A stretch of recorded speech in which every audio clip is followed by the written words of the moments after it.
dabayaaqadii sanadkii taga waxaa telefoon ii soo diray taliyaha amniga dal carabta Afrikaad ah oo aan isku dufcad ahayn markii ay dowladii Soomaaliyeed Moscow tacliin igu dirtay inkastoo arday wada ahayn haddana markii loo dhiibay ammaanka dalkiisa waxaa dhowr jeer uu jeclaaday inaan ka soo tago dhulka Raafiyadeyn iyo bariga dhexe oo aan baraka ah una soo guuro Afrika barana aan noqdo waan iska diiday duruufo jiray welina jira dartood hase yeeshee 3 jeer wax ka badan ayaan leeliyay saraakiil ugu biirinayay xogaga ammaanka dalkaas bil ka hor ayuu igu marti sooray dalkiisa inkastoo da'da 70aad aan kor u dhaafay albaabka aakhirana aan taaganahay nolosha adduuna aan isaga qashdhacay haddana kama rajabeelin in aan arko madax Soomaaliyeed oo ugu yaraan dhaqan Soomaaliyeed leh kalena garanayo qofka Soomaaliga ah iyo kan aan Soomaaliga ahayn sida ay u kala mudan yihiin taliyaha aan iska diiday inaan magaciisa iyo dalkiisaba idin sheego wuxuu ii dhiibay qoraal ka kooban 5 bog oo laga soo xulay war ay soo tabiyeen saraakiisha wardoonka ee hay'adiisa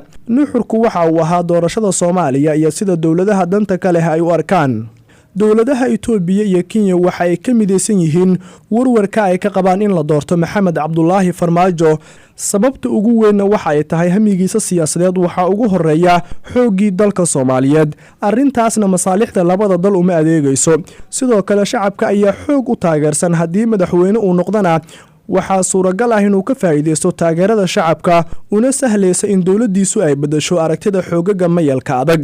dowladda Imaaraadka waxay ku dadaalaysaa musharaxiinta daarood si Farmaajo looga hor istaago labada xil ee ugu sareysa dalka haddii xukunka uu qabto way adkaanaysaa in Imaaraadka Carabtu gacan ku yeeshaan maamulka ciidanka xooga dalka Soomaaliyeed sida Masar si loola dagaalamo dhaqdhaqaaqa Ikhwaanul Muslimiin al-Islaax oo dhinaca waxbarashada awood ballaaran ku leh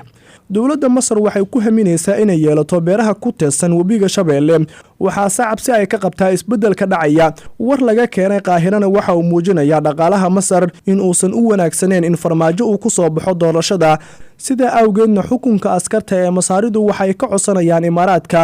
in dhaqaale fiican ay ku bixiyaan sidii loo soo saari lahaa nin aan ahayn Maxamed Cabdullaahi Farmaajo laakiin daarood ah si aysan u suura gelin in Farmaajo mar kale uu noqdo wasiirka koowaad sidoo kale wasiirkii waxbarashada Dr. Nuur oo reer Xiirane ayaa lagu sheegay in dhawaanahani uu wada olole xoog leh laakiin lama sheegin cidda uu la siyaasad yahay fariimaha qaar ayaa lagu sheegay intii uu ahaa wasiirka koowaad 2010kii waxaa ka mid ahaa qorshihiisa in la xakameeyo cuntooyinka la soo dhoofsado lana kobciyo suuqna loo yeelo kuwa dalka laga soo saaro iyadoo la hirgelinayo warshado yaryar oo saamilay Soomaali ah ay leeyihiin haddii qorshahaas uu la yimaado mar kale waxa adkaan doonto rajada ay Masar ka leedahay Xiirane iyo webiga Shabeelle beeraha ku yaal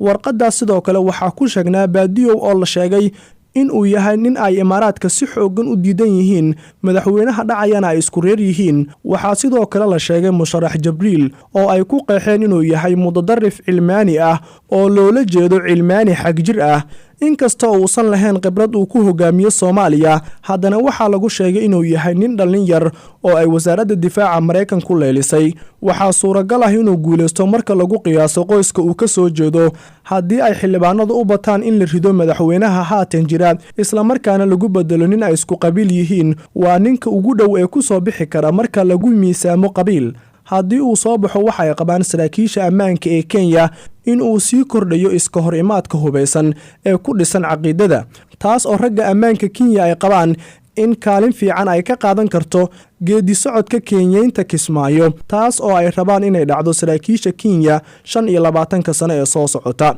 fariimaha Imaaraadka waxaa xoog loo adeegsaday ereyga faragelinta qaawan ee Turkiga inaan loo ogolaan Soomaaliya iyo ka faa'iideysiga suuqa Soomaaliya kaas oo yareeyay dalabkii Imaaraadka uga imaan jirtay tan iyo intii dowladda Turkigu ay faraha la soo gashay siyaasadda Soomaaliya sidoo kale Turkigu waxa uu kala dhantaalay awoodda iyo midnimada ummadda Carbeed sida awgeed waa in golaha iskaashiga qaliijku si wadajir ah ay u wajahaan khatarta Cusmaaniyiinta cusub fariinta ka timid geeska Afrika oo aan isiri warkaas waa Soomaalida ku xiran Soomaaliya ayaa ku sheegtay Sheekh Shariif Sheekh Axmed inuu yahay ninka nasiibkiisa uu siiyay in mar madaxweyne uu ka noqdo dalkan laakiin aad ay u adag tahay in mar kale uu helo cid maqasha doorashadana waxa adag inuu ka soo gudbo wareegga koobaad Maslax Maxamed Siyaad riyadu ku jiray ayuu Shariif Xasanna ku jira doorkan ayaa lagu sheegay fariintan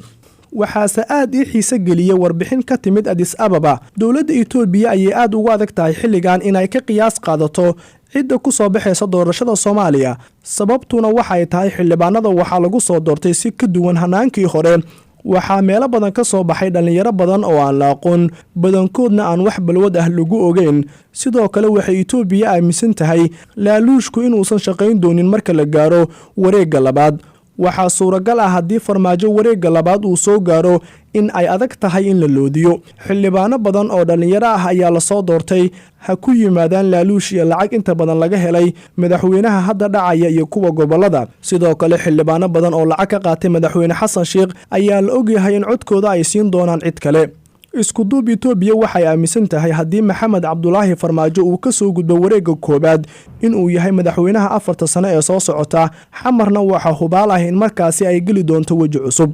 doorashada Hargeysa ka dhaceysa ayaa ku sheegneed warbixintan. Sarkaal Kenyaan ah ayaa u sheegay wardoonku inay ku farxeen Itoobiyaanka sidii loo galay Jamaal Cali Xuseen oo la aaminsan yahay inuu yahay nin ka dhalin yar ragga haatan baratamaya kana aqoon badan yahay dhaqaalaha gobolkana wax ka bedeli karo. laakiin waxa uu sarkaalka Kenyaanka ah yiri Ciise Masiixi ayaa Faysal Waraabe ku saliday asagoo hadlaya ayuu yiri ma og tahay Soomaaliya aqoon kama shaqeyso ee qabiil ayaa ka shaqeeya xitaa diintooda islaamka waxay ka jecel yihiin qabiilkooda. sidaas ayuu yiri sarkaalkan oo magaciisa lagu soo koobay Charles kana mid ahaa ciidamada ammaanka Kenya. waxa uu sheegtay asagoo cabsan inuu ahaa ninka maamulaya guddiga xalinta khilaafaadka markii la dhisay baarlamaanka. waxaa sidoo kale uu sheegay in lacag ay taalo Soomaaliya. ma og tahay in ciidanka Kenya ay magaalooyinka Kismaayo iyo Xamar jidka u dhaxeeyo xireen. ganacsatadana waxaa loo fududeeyay in toos ay alaabtooda u geeyaan muddo kadibna Kismaayo Kenya ay iska noqon doontaa ayuu yiri isagoo qoslaya. ugu dambeyntii xildhibaanada haatan gacantooda lagu meeriyay masiirkii dalka waxaa saaran waajibaad culus. waana in aad doorataan ciddii aad ku aamini lahaydeen in ubadkiina uu nolol karaamo leh u diyaariyo sidoo kalena beri dalka ku hogaamiyo marka qoortana loo laabo. mana aha in aad laaluush gurataan dalkana aad dayacdaan. haddiise sidaas aad samaysaan jiilka dambe ayaa idin nacaladi doona. xildhibaanow codkaaga maanta ayay talo kula joogtaaye dalkan la duleeyo ugu hiili codkaaga. kan qabiil xambaarsanay dadka kala xigtaystay xeerkiyo dastuurkiyo xukunka dawliga iyo xaqaan soconay oolaha dadweynaha xayndaabtay keligii xubin golo ka midayo xildhibaan ma noqon karo xildhibaan